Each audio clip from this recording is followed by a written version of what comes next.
হরে কৃষ্ণ।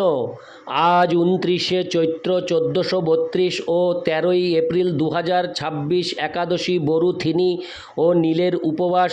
এই বরুথিনী ও নীলের উপবাসের দিন আমি শ্রীমদ্ ভাগবতম পাঠ করছি। আজ আমি পাঠ করছি শ্রীমদ্ ভাগবতমের চতুর্থ স্কন্দ দ্বিতীয় ভাগ পঞ্চবিংশতি অধ্যায় রাজা পুরঞ্জনের কাহিনীর শ্লোক 24 থেকে 26। হরে কৃষ্ণ কৃষ্ণ কৃষ্ণ হরে হরে, হরে রাম রাম রাম হরে হরে। শ্লোক 24। স্তনৌ বঞ্চিত কৈশরৌ সমবৃত্তৌ নিরন্তরৌ বস্ত্রান্তেন নিগুহন্তিং ব্রীড়য়া গজগামিনীম। অনুবাদ: তিনি তার বস্ত্রাঞ্চলের দ্বারা তার সমবর্তুল এবং ব্যবধান রহিত স্তন যুগলকে আচ্ছাদন করার চেষ্টা করছিলেন। সেই গজগামিনী লজ্জাবশত বারবার তার স্তন যুগলকে আচ্ছাদন করার চেষ্টা করছিলেন। তাৎপর্য: স্তন যুগল রাগ ও দেশের প্রতীক, রাগ ও দেশের লক্ষণ ভগবদ্গীতায় 3:34 বর্ণিত হয়েছে।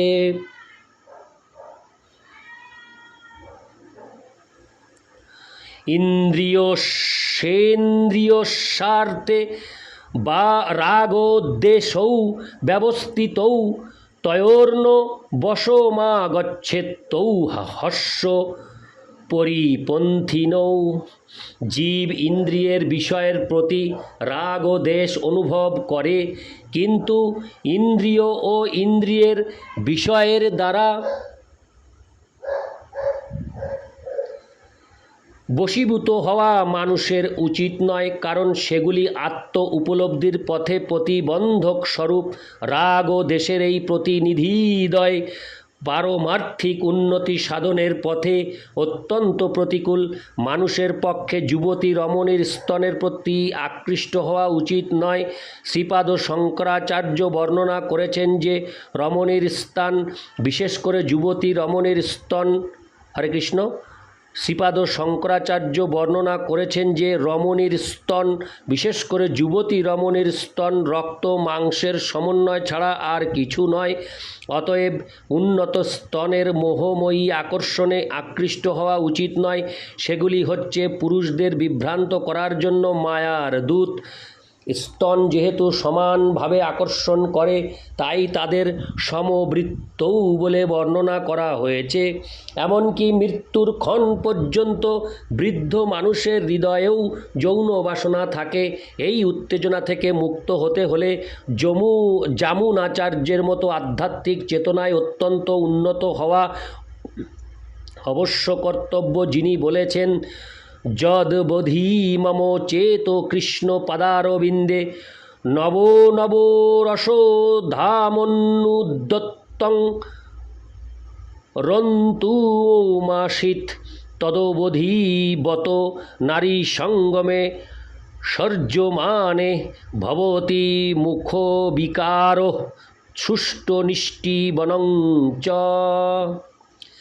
যখন থেকে আমি নিত্য নতুন আনন্দের উপলব্ধি সমন্বিত ভগবান শ্রীকৃষ্ণের দিব্য প্রেমময়ী সেবায় যুক্ত হয়েছি, তখন থেকে যখনই আমার মনে নারী সঙ্গ সুখের কথা স্মরণ হয়, তখন ঘৃণায় আমার মুখ বিকৃত হয় এবং সেই চিন্তার উদ্দেশ্যে আমি থুতু ফেলি।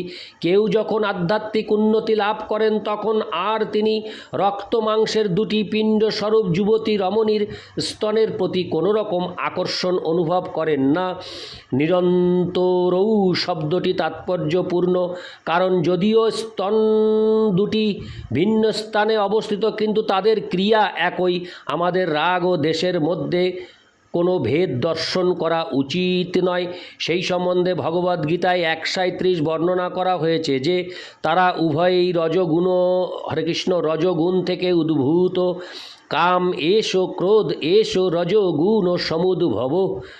নিগুহন্তিম ঢাকবার চেষ্টা করে শব্দটি ইঙ্গিত করে যে কেউ যদি কাম ক্রোধ লোভ ইত্যাদির দ্বারা প্রভাবিত হয়, তাহলে সেগুলি কৃষ্ণ ভক্তির দ্বারা রূপান্তরিত করা যায়। পক্ষান্তরে বলা যায় যে কামের উপযোগ করা যায় শ্রীকৃষ্ণের সেবার জন্য। কামের দ্বারা অনুপ্রাণিত হয়ে সাধারণ কর্মী দিনরাত পরিশ্রম করে, তেমনি ভক্ত শ্রীকৃষ্ণের প্রসন্নতা বিধানের জন্য দিনরাত কাজ করতে পারেন। ঠিক যেমন কর্মীরা তাদের কাম ক্রোধ চরিতার্থ করার জন্য কঠোর পরিশ্রম করে, ভক্তেরও সেইভাবে শ্রীকৃষ্ণের প্রসন্নতা বিধানের জন্য কর্ম করা উচিত। তেমনি ভক্তদ্বেষী অসুরদের উপর প্রয়োগ করে ক্রোধের উপযোগ করা যায়। হনুমানজি তার ক্রোধ এইভাবে উপযোগ করেছিলেন। তিনি ছিলেন ভগবান শ্রী রামচন্দ্রের একজন মহান ভক্ত এবং অভক্ত রাক্ষস রাবণের রাজধানীতে আগুন লাগিয়ে তিনি তার ক্রোধের সদ্ব্যবহার করেছিলেন। এইভাবে কাম শ্রীকৃষ্ণের প্রসন্নতা বিধানের জন্য ব্যবহার করা যায় এবং ক্রোধ অসুরদের দণ্ডদান করার মাধ্যমে ব্যবহার করা যায়। এই দুটি যখন শ্রীকৃষ্ণের সেবায় ব্যবহার করা হয় তখন তারা তাদের জড়জাগতিক বৈশিষ্ট্য হারিয়ে আধ্যাত্মিক গুরুত্ব প্রাপ্ত হয়। ইতি শ্লোক 24। শ্লোক 25। তামাহো ললিতং বীর সব্রীড়স্তিত শোভনম স্নিগ্ধেন পাঙ্গ পুঙ্খেন স্পৃষ্ট প্রেমোদ ভ্রমোদ ভ্রুবা। অনুবাদ: বীর পুরঞ্জন সেই অত্যন্ত সুন্দর রমণীর ভ্রুযুগল ও হাস্যোজ্জ্বল মুখমণ্ডলের দ্বারা আকৃষ্ট হয়েছিলেন এবং তিনি তখনই তার কাম বাসনারূপী বাণের দ্বারা বিদ্ধ হয়েছিলেন। যখন সেই রমণী লজ্জা ভরে হেসেছিলেন তখন পুরঞ্জনের কাছে তাকে সুন্দর মনে হয়েছিল, যিনি বীর হওয়া সত্ত্বেও তাকে সম্বোধন না করে পারলেন না। তাৎপর্য: প্রতিটি জীবই দুইভাবে বীর। সে যখন মায়ার শিকার হয় তখন সে মহান নেতা, রাজনীতিবিদ, ব্যবসায়ী, শিল্পপতি ইত্যাদি রূপে এই জড় জগতের একজন মহান বীর রূপে কার্য করে এবং তার বীরত্বপূর্ণ কার্যকলাপ জড় সভ্যতার উন্নতি সাধনে সহায়তা করে। ইন্দ্রিয়ের প্রভু হয়ে গোস্বামী রূপেও একজন বীর হওয়া যায়। জড় জাগতিক কার্যকলাপ হচ্ছে ভ্রান্ত বীরত্বপূর্ণ কার্যকলাপ, কিন্তু ইন্দ্রিয়গুলিকে জড় সুখভোগ থেকে বিরত করাই হচ্ছে প্রকৃত বীরত্ব। কেউ এই জড়জগতে যত বড় বীরই হন না কেন, তিনি রমণীর স্তন নামক রক্ত মাংসের পিণ্ডের দ্বারা অচিরেই পরাস্ত হয়ে যান। জড়জগতের ইতিহাসে তার বহু দৃষ্টান্ত রয়েছে, যেমন রোম দেশীয় বীর অ্যান্টনি ক্লিওপেট্রার রূপে মুগ্ধ হয়েছিলেন। যেমন রোম দেশীয় বীর অ্যান্টনি ক্লিওপেট্রার রূপে মুগ্ধ হয়েছিলেন, তেমনি বাজিরাও নামক মহারাষ্ট্রের একজন মহাবীর এক সুন্দরী রমণীর শিকার হয়ে পরাজিত হয়েছিলেন। ইতিহাস থেকে আমরা বুঝতে পারি যে পূর্বে রাজনীতিবিদেরা বিষকন্যা নামক সুন্দরী রমণীদের তাদের কার্য সাধনের জন্য ব্যবহার করতেন। এই সমস্ত সুন্দরীদের শরীরে জীবনের প্রারম্ভ থেকেই বিষ প্রবিষ্ট করা হতো, যার ফলে তারা এত বিষাক্ত হয়ে যেত যে কোনো পুরুষকে কেবল চুম্বন করার দ্বারা তারা তাকে হত্যা করতে পারত। এই বিষ কন্যাদের ব্যবহার করা হতো চুম্বন করার মাধ্যমে শত্রুদের হত্যা করতে। মানব সভ্যতার ইতিহাসে এই রকম বহু দৃষ্টান্ত রয়েছে যেখানে বড় বড় বীরেরা রমণীদের দ্বারা পরাভূত হয়েছেন। ভগবান শ্রীকৃষ্ণের বিভিন্ন অংশ হওয়ার ফলে জীব স্বভাবতই একজন মহাবীর, কিন্তু সে তার নিজের দুর্বলতার জন্য জড়জগতের প্রতি আকৃষ্ট হয়। কৃষ্ণ বহির্মুখ হঙ্গা ভোগবাঞ্ছা করে, নিকটস্থ মায়া তারে জাপটিয়া ধরে। প্রেম বিবর্ত গ্রন্থে বলা হয়েছে যে জীব যখন কৃষ্ণ বহির্মুখ হয়ে জড়া প্রকৃতিকে ভোগ করতে চায় তৎক্ষণাৎ সে মায়ার শিকার হয়। জীবকে জোর করে এই জড় জগতে পাঠানো হয় না, সে সুন্দরী রমণীর রূপে আকৃষ্ট হয়ে স্বেচ্ছায় এখানে অধঃপতিত হয়। সে জড়া প্রকৃতির দ্বারা আকৃষ্ট হবে না একজন বীরের মতো, সে জড়া প্রকৃতি, হরে কৃষ্ণ, সে জড়া প্রকৃতির দ্বারা আকৃষ্ট হবে, না একজন বীরের মতো সেই আকর্ষণকে প্রতিহত করবে? সেই স্বাধীনতা প্রতিটি জীবের রয়েছে। মূল প্রশ্ন হচ্ছে, জীব মায়ার প্রতি আকৃষ্ট হবে কি হবে না? এই রকম জড় জগতের বন্ধনে জোর করে আবদ্ধ হওয়ার কোনো প্রশ্নই ওঠে না।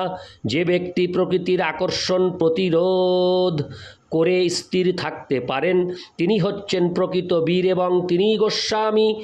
পদবাচ্য ইন্দ্রিয়ের প্রভু না হলে কেউ গোস্বামী হতে পারে না। জীব এই জগতে, হরে কৃষ্ণ, এই দুটি স্থিতির যে কোনো একটি গ্রহণ করতে পারে।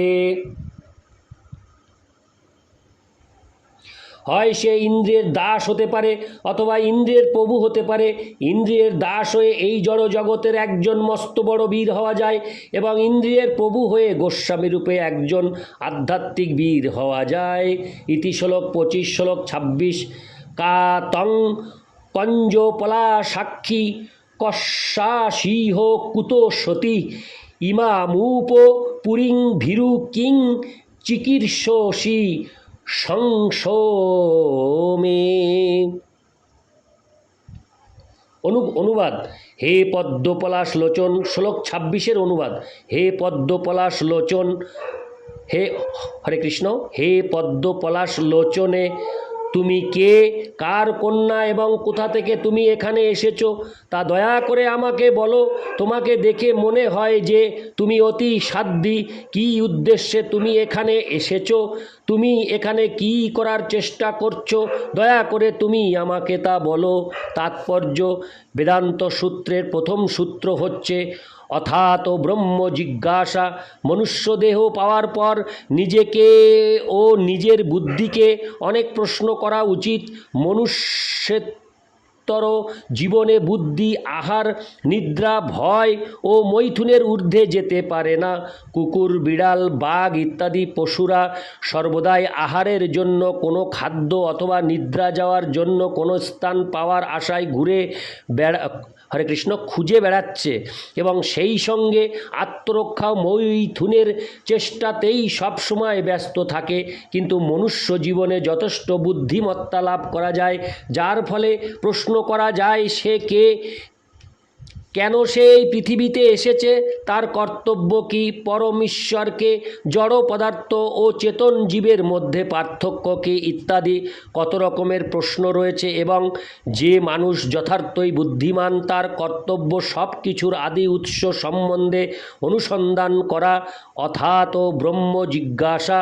প্রতিটি জীবেরই কিছু না কিছু বুদ্ধি রয়েছে, কিছু, হরে কৃষ্ণ, কিন্তু মনুষ্য জীবনে জীবের কর্তব্য হচ্ছে তার চিন্ময় স্বরূপ সম্বন্ধে অনুসন্ধান করা।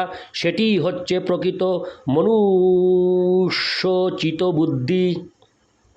বলা হয় যে কেবল তার দেহ চেতনাতেই মগ্ন থাকে যে ব্যক্তি, সে মনুষ্য শরীর পাওয়া সত্ত্বেও পশুতুল্য। ভগবদ্গীতায় 15:15 শ্রীকৃষ্ণ বলেছেন, সর্বস্ব চাহং হৃদি সন্নিবিষ্ট মত্ত স্মৃতির জ্ঞান মপোহনং চ। আমি সকলের হৃদয়ে বিরাজ করি এবং আমার থেকে স্মৃতি, জ্ঞান ও বিস্মৃতি আসে। পশু শরীরে জীব ভগবানের সঙ্গে তার সম্পর্কের বিষয়ে সম্পূর্ণরূপে বিস্মৃত থাকে, তাকে বলা হয় অপোহনম বা বিস্মৃতি। কিন্তু মনুষ্য জীবনে চেতনা অত্যন্ত বিকশিত এবং তার ফলে মানুষ ভগবানের সঙ্গে তার সম্পর্কের কথা হৃদয়ঙ্গম করার সুযোগ পায়। মনুষ্য জীবনে জীবের কর্তব্য হচ্ছে পুরঞ্জনের মতো প্রশ্ন করা, সে কে, সে কোথা থেকে এসেছে, তার কর্তব্য কী, তার উপস্থিতির কারণ কি ইত্যাদি প্রশ্নগুলি করার মাধ্যমে তার বুদ্ধির যথার্থ সদ্ব্যবহার করা। এগুলি হচ্ছে আত্মতত্ত্ব সম্বন্ধীয় প্রশ্ন। অতএব সিদ্ধান্ত করা যায় যে যতক্ষণ পর্যন্ত না মানুষ আত্মতত্ত্ব সম্বন্ধে অনুসন্ধান করতে শুরু করছে, ততক্ষণ পর্যন্ত সে একটি পশু ছাড়া আর কিছুই নয়। ইতি শ্লোক 26। হরে কৃষ্ণ কৃষ্ণ কৃষ্ণ হরে হরে, হরে রাম রাম রাম হরে হরে, হরে কৃষ্ণ।